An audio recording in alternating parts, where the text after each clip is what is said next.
आज का हमारा टॉपिक है रेजिस्टेंस टू पेनिसिलिन। पेनिसिलिन हमारे पास एंटीबायोटिक है जिसको कुछ बैक्टीरिया रेजिस्टेंस शो करते हैं। रेजिस्टेंस हमारे पास दो तरह की होती है, एक होती है नेचुरल रेजिस्टेंस, एक होती है एक्वायर्ड रेजिस्टेंस। नेचुरल रेजिस्टेंस वो है जो कुदरती तौर पर पाई जाती है और कुछ माइक्रो ऑर्गेनिजम्स उसको रेजिस्टेंस शो करते हैं। कुछ normal sales, human body cells इसको रेजिस्टेंस शो करते हैं, उनका वो नेचुरल रेजिस्टेंस में आता है। जैसे हमारे बॉडी के सेल्स हैं वो पेनिसिलिन को रेजिस्टेंस शो करते हैं, पेनिसिलिन का उन पे कोई इफेक्ट नहीं होता। ऑल फंजाई हैं, फंजाई पे भी पेनिसिलिन का कोई इफेक्ट नहीं होगा, पेनिसिलिन को वो रेजिस्टेंस शो करेगी क्योंकि फंजाई की जो सेल वॉल होती है वो काइटिन की बनी होती है। और माइकोप्लाज्म, हमारे पास जो माइकोप्लाज्म है इनकी जो सेल वॉल होती है इनमें बेसिकली सेल वॉल होती नहीं है। जो हमारे पास माइकोबैक्टीरिया है ना, माइकोबैक्टीरिया की जो सेल वॉल होती है वो माइकोलिक एसिड की बनी हुई होती है।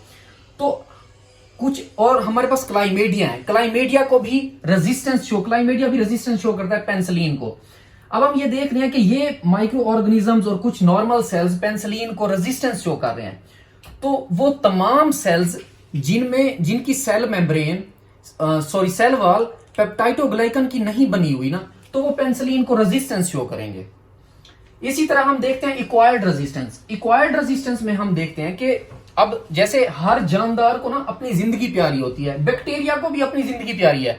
वो क्या करते हैं, वो अपने आप वो रेजिस्टेंस शो करते हैं पेनिसिलिन से। उनको पता है कि पेनिसिलिन ने हमें मार देना है, तो वो इक्वायर कर लेते हैं, कुछ रेजिस्टेंस शो करते हैं पेनिसिलिन को। वो कैसे शो करते हैं, बैक्टीरिया या तो बीटा लैक्टामेजिस प्रोड्यूस करेंगे। बीटा लैक्टामेजिस हमने पढ़ा था कि बीटा लैक्टामेजिस वो एंजाइम है जो पेनिसिलिन के बीटा लैक्टम रिंग को डिस्ट्रॉय कर देते हैं। अब अगर पेनिसिलिन का बीटा लैक्टम रिंग ही डिस्ट्रॉय हो जाए तो पेनिसिलिन इनइफेक्टिव हो जाएगी। तो ये बैक्टीरिया एक्वायर्ड रेजिस्टेंस कैसे शो करेंगे, बीटा लैक्टामेजिस की प्रोडक्शन करा के।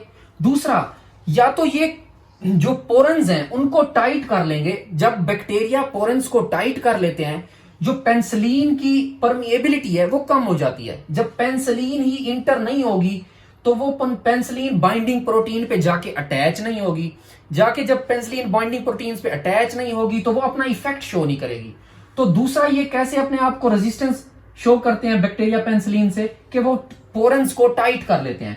थर्ड नंबर पे है कि बैक्टीरिया जो है पेनिसिलिन बाइंडिंग प्रोटीन को ही चेंज कर देते हैं। अब पेनिसिलिन बाइंडिंग प्रोटीन वो है जहां पे पेनिसिलिन के बीटा लैक्टम रिंग ने जाके अटैच होना था। अगर इसी को ही चेंज कर देंगे तो पेनिसिलिन का कोई असर नहीं होगा। जैसे हमारे पास है methicillin resistance staphylococcus aureus, MRSA, methicillin resistance staphylococcus aureus. अब ये बैक्टीरिया है वेरी वेरी नैरो स्पेक्ट्रम। हमने ड्रग्स पढ़ी थी, उनमें हमने कहा था मेथिसिलिन, नेफसिलिन, क्लोक्सासिलिन, फ्लूक्लोक्सासिलिन, डाइक्लोक्सासिलिन। हमने कहा था ये इफेक्टिव है स्टेफिलोकोकस ऑरियस इंफेक्शन में। अब एक स्टेफिलोकोकस ऑरियस जो है वो मेथिसिलिन को रेजिस्टेंस शो कर रहा है। वो रेजिस्टेंस क्यों शो करता है, क्योंकि वो अपने जो पेनिसिलिन बाइंडिंग प्रोटीन्स हैं उनको चेंज कर देते हैं। तो वो मेथिसिलिन को भी रेजिस्टेंस शो कराते हैं स्टेफिलोकोकस ऑरियस। तो इस केस में मेथिसिलिन भी फेल हो जाती है। तब हम जो पेशेंट है उसको वेनकोमाइसिन सजेस्ट करते हैं, उसको वेनकोमाइसिन देते हैं। नेक्स्ट जी है adverse effect of penicillin. Penicillin हमारे पास सेफेस्ट ड्रग है, लेकिन कुछ इसके इफेक्ट भी हैं। ठीक है, जो ज्यादातर इसके इफेक्ट हैं वो इम्यून मीडिएटेड है। ठीक है, इम्यून मीडिएटेड पेनिसिलिन के इफेक्ट हैं। इसमें क्या होता है कि हाइपर सेंसिटिविटी रिएक्शंस होते हैं। टाइप 1 हाइपर सेंसिटिविटी हो सकती है, टाइप 2 या टाइप 3 हाइपर सेंसिटिविटी हो सकती है। टाइप 1 हाइपर सेंसिटिविटी में क्या होता है कि जो पेनिसिलिन है या उसके मेटाबोलाइज हैं उसके अगेंस्ट IgE प्रोड्यूस होती है। IgE प्रोड्यूस होने के बाद जाके मास्ट सेल के ऊपर लोड होती है। तो मास्ट सेल्स क्या पैदा करता है, हिस्टामिन्स पैदा करता है, प्रोस्टाग्लैंडियंस पैदा करता है, इंटरल्यूकेन्स पैदा करता है, सम कीमोटैक्टिक फैक्टर पैदा करता है, जो मतलब बहुत नुकसानदेह एक हो सकते हैं बॉडी के लिए। और जो इनमें सबसे ज्यादा खतरनाक है टाइप 1 हाइपर सेंसिटिविटी में, वो आता है एनाफिलैक्टिक शॉक। अब एनाफिलैक्टिक शॉक कैसे खतरनाक है, क्योंकि जैसे ही ये मास्ट सेल्स जो ब्लड वेसल्स के अराउंड होते हैं, ब्लड वेसल्स के इर्द गिर्द होते हैं, वो अगर एक्टिवेट होते हैं ना, तो उनके एक्टिवेट होने से जो हमारे पास मास्ट सेल्स जैसे ही एक्टिवेट होंगे, ब्लड वेसल्स क्या हो जाएंगी, ब्लड वेसल्स डायलेट हो जाती हैं। ब्लड वेसल्स के डायलेट होने से जो ब्लड प्रेशर है वो डाउन हो जाता है। ठीक है, दूसरा ये, अगर ये मास्ट सेल्स जो हमारे ब्रोंकियल सिस्टम को सराउंड किए हुए हैं, अगर वो एक्टिवेट हो जाते हैं तो ब्रोंको कंस्ट्रिक्शन होती है।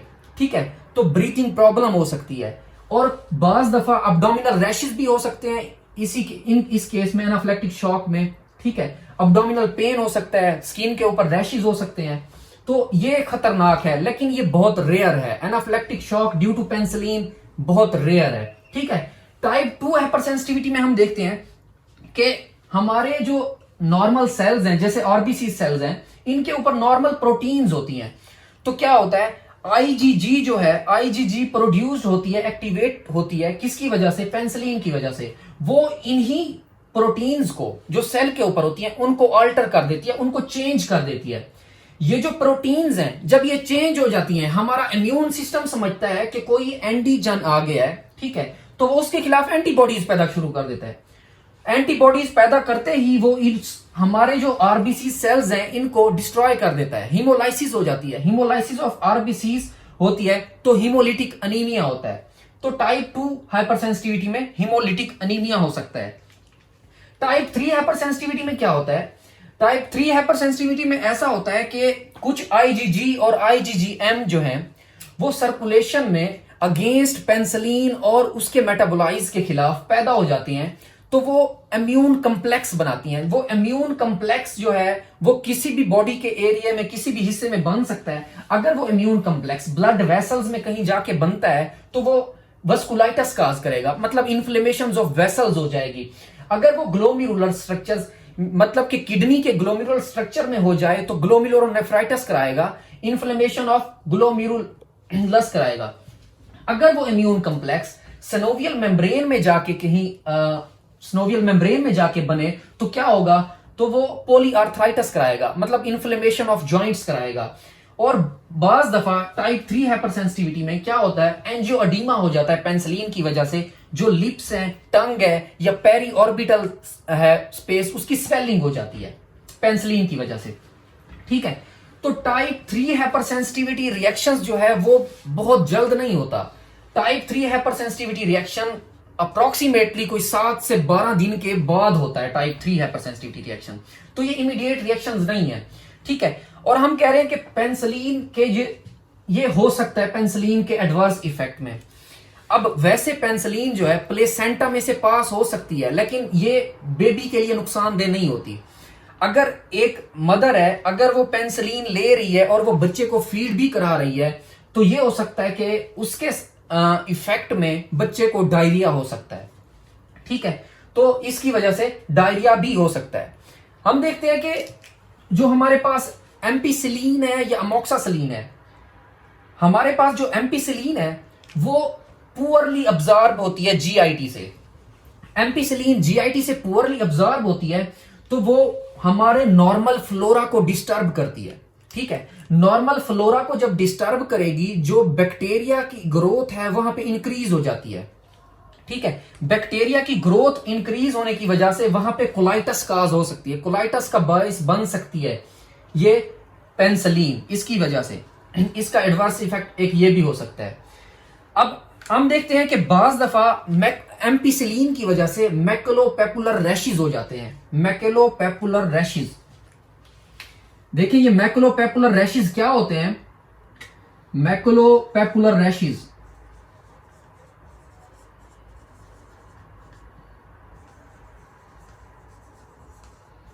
मैकुलोपेपुलर रैशेस ये हाइपरसेंसिटिविटी रिएक्शन नहीं है। मैकुलोपेपुलर रैशेस एम्पिसिलिन की वजह से होना ये कोई हाइपरसेंसिटिविटी रिएक्शन नहीं है।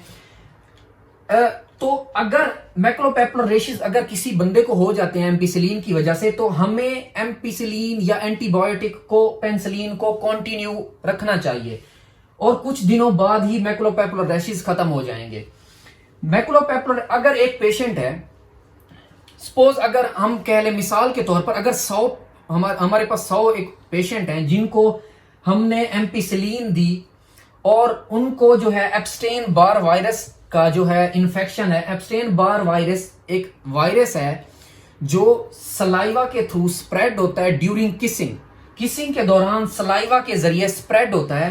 एप्स्टेन बार वायरस।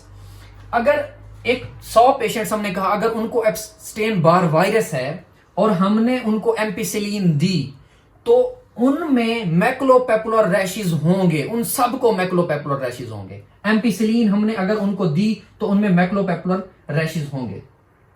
तो जो एप्स्टेन वायरस है उसकी वजह से जो डिजीज होती है उसको हम कहते हैं infectious mononucleosis, infectious mononucleosis.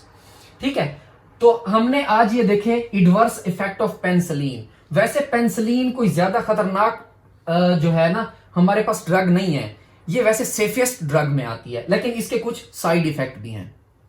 Thank you.